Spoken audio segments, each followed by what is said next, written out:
All right, so everybody having fun so far? Yeah. Good stuff? Yeah? All right, now it's about to get even more awesome. So, and no disrespect to the previous speakers at all. So we're waiting on our second panelist, Frank, to get mic'd up. So, you know any good jokes, Mel? No. No. How about a fun fact? A fun fact. There we go. So we'll do your introduction. So, Melanie, introduce yourself and tell everybody a fun fact. Okay. I am Melanie Courtwright, Executive Vice President of Global Client Services at Research Now, and this is Frank. He's mic'd. He's ready now. Fun fact about Melanie. How many of you knew that I was in the U.S. Army as a sharpshooter? Yeah, so that's my fun fact. Good, that works here. I am a U.S. Army. I'm a linguist. I speak Persian Farsi, it's courtesy of the U.S. Army and the Defense Language Institute in Monterey, California. And I was the first woman to ever get a perfect score in marksmanship in the U.S. Army. So, do not piss off Mel. Frank, introduce yourself. And fun fact, I don't know how neither of us can trump that. Hi, I'm Frank Kelly from Lightspeed. My fun fact, yesterday I did a 100-mile charity bike ride, which was pretty exciting for an old dude like me. It was hard work. And it was the hottest day of the year, of course, up in Boston. And you're here. I would be in the hospital after that. So, great. All right, so we're going to talk about, earlier this year, Mel and Frank reached out to us and said, you know, there's a lot of issues with adoption of mobile in our industry. And we've got this initiative that we're thinking about where we want to use some of our own internal data to recognize or to look at how that impacts response rates and respondent experience, what mobile adoption looks like. And then we said, oh, that's a really cool idea. We're thinking about doing this study called Grit CPR, which is in the back of the Grit report. You'll see some of the data on that, to actually ask respondents what they think about the research process and how that impacts, and particularly mobile adoption. And then we thought, well, let's do a quick panel and kind of talk about this general topic, because you would think that 10 years in to the mobile era, that this would not be an issue, and you would be absolutely wrong. 10 years in, it is still an issue. But Mel and Frank see that every single day. So, and guys, let's have a seat, please. If you notice, I put on jeans because I knew he was going to make me sit on a really weird chair. There we go. This is the entertainment portion of the panel. Let's see if the sharpshooter and the runner can stay balanced on these chairs. Anyway, so we're 10 years in and we still have problems. What are you seeing in the data? Because they're two of the largest sample providers in the world, right? They see what's happening more so than we do as primary researchers. So what are you guys seeing? What challenges still exist? Yeah, so Lenny said, don't piss off Melanie. It was kind of a joke, but I have to say I'm kind of pissed off, right? We've been, the Mary Meeker report came out. How many of you guys follow the Mary Meeker report? Mary Meeker Internet Trends Report. Google that when you leave this. It's a really important piece of work. It's not specific to research, it's specific to the internet, and if you're doing any type of online research, you should be following the trends. Mm-hmm. One of the major findings was that smartphone purchases is leveling off. What does that mean? It means smartphone purchases, the smartphone industry is mature. What bothers me is that we haven't figured out at all how to do great smartphone research yet. I mean, I love the work that's being done, but when you look at the body of our work, what Research Now sees is that the scores for mobile friendliness have not moved at all. We categorize all of the surveys that come through Research Now, as I know Lightspeed does. We have 4 categories: mobile friendly, mobile optimized, mobile possible, and mobile impossible. And even the percentage of surveys in those 4 buckets hasn't moved over the last 5 years. So we've got an average score of about a 6, and it's still an average score of about a 6. And this is a problem. We're just not changing the way we do our surveys. And growing up in phone, we haven't changed the way we wrote them since when I was in phone. And growing up in paper a little bit, we haven't changed the way we ask since I grew up in paper. And I'm showing my age a little bit here, and that wasn't the intention, but the point is we're just not evolving. And so even though we're competitors, we're also friends. And we've come up with a concept. I'm going to let Frank speak, and then we want your opinion. How can we go about making an impact that actually gets the market to move? Yeah, in fact, I had a client just this week send me a note saying, well, there's no way I could make this survey mobile friendly. It's just too complicated and too, I was like, well,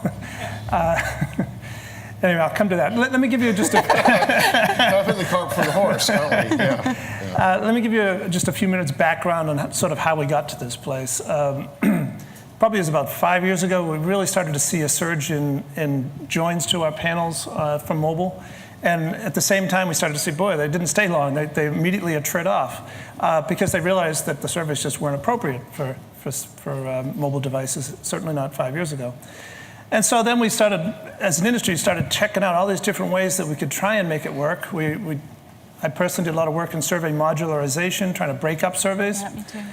And it was a lot of industry work. There was great stuff and came up with some good applications, but really it just dealt with the survey length issue. It didn't really deal with, so it was treating a symptom. The surveys are too long. It wasn't necessarily creatively making the surveys work better on a mobile device. Then there was sort of the app phase, which, not that there's a phase, it's still an important part, and it's brilliant for certain things like on the go and other kinds of research, but it doesn't necessarily streamline the process particularly. Just having an app doesn't do much for shortening surveys either. Then there's been a lot of good work in the last few years around survey design, basically making the surveys work well on a mobile device, even if they're still too long, even if there are still too many, if there are matrices and long answer choices, they can at least render well. But again, that's really not solving the problem, which is that we need shorter surveys and better designed surveys for mobile device. So, and I'm going to talk tomorrow. I'm actually doing some stuff with Vice Media, which is a millennials panel, and 80% or so of their traffic is on mobile device. So basically, the under 35 group is more or less 80% of their traffic literally is going on mobile devices. And when you start to dig in the data, I know that Mel and I we've actually been sharing some thoughts and some results of our independent research on the representativity of non-mobile friendly surveys and what kind of data you get. And there's some very significant and subtle differences between the data when you do it in a mobile friendly way versus not. I guess that brings me to sort of a case study of me. I've written hundreds of surveys. I'm not exactly a survey designer, but I remember about 6 or 8 months ago, I said, well, I really should start writing surveys on for mobile devices too.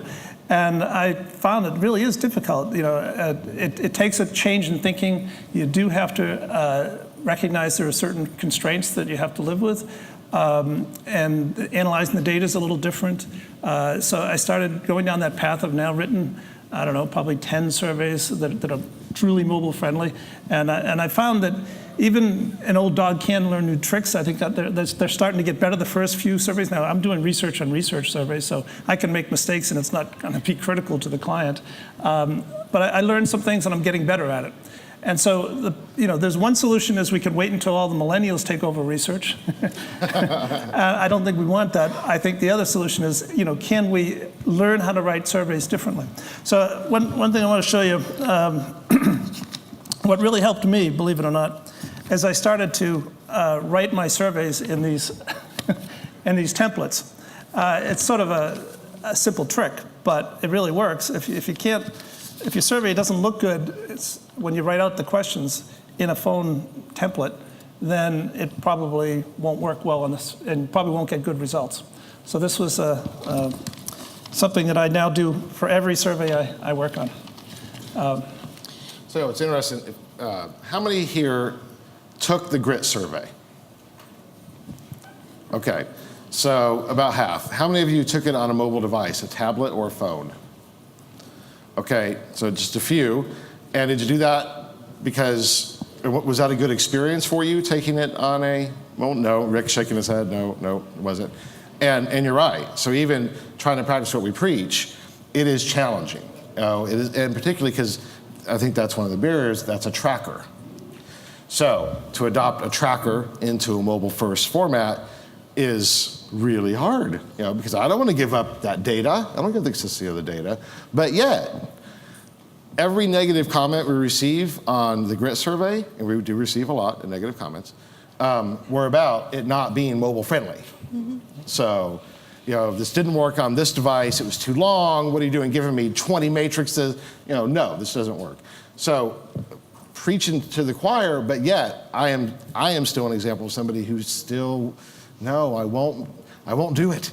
I won't give it up. Here's the challenge, though. You're trading one problem for another bigger problem. Yes. And this is what we talk to our clients about a lot.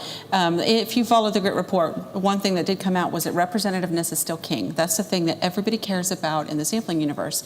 And so companies like Lightspeed and Research Now are doing everything we can to get a representative mix of people into the survey, but then they can't complete it because it's not mobile friendly. So you may be keeping some trend and data, but you're getting further and further away from truth by missing an entire part of the population. Right. Well, and I've had a lot of clients who said, I'm not going to change it, I'm not going to change it. And then all of a sudden, they put the whole thing up for bid and they move to somebody else because that somebody else is willing to just start over from scratch and go mobile.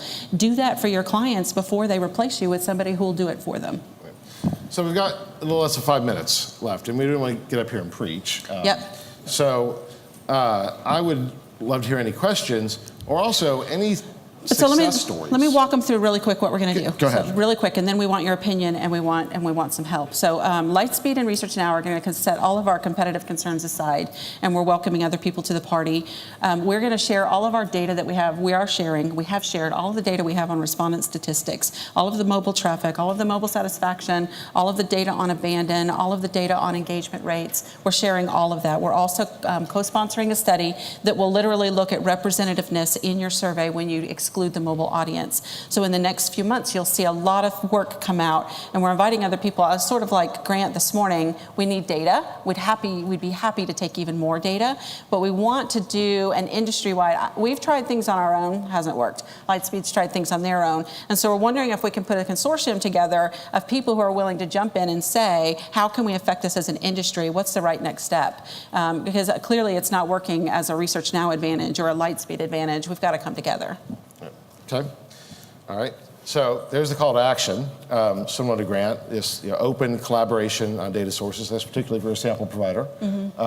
Or even if you're not a sample provider, you have an agency, internal panels, right, whatever the case may be.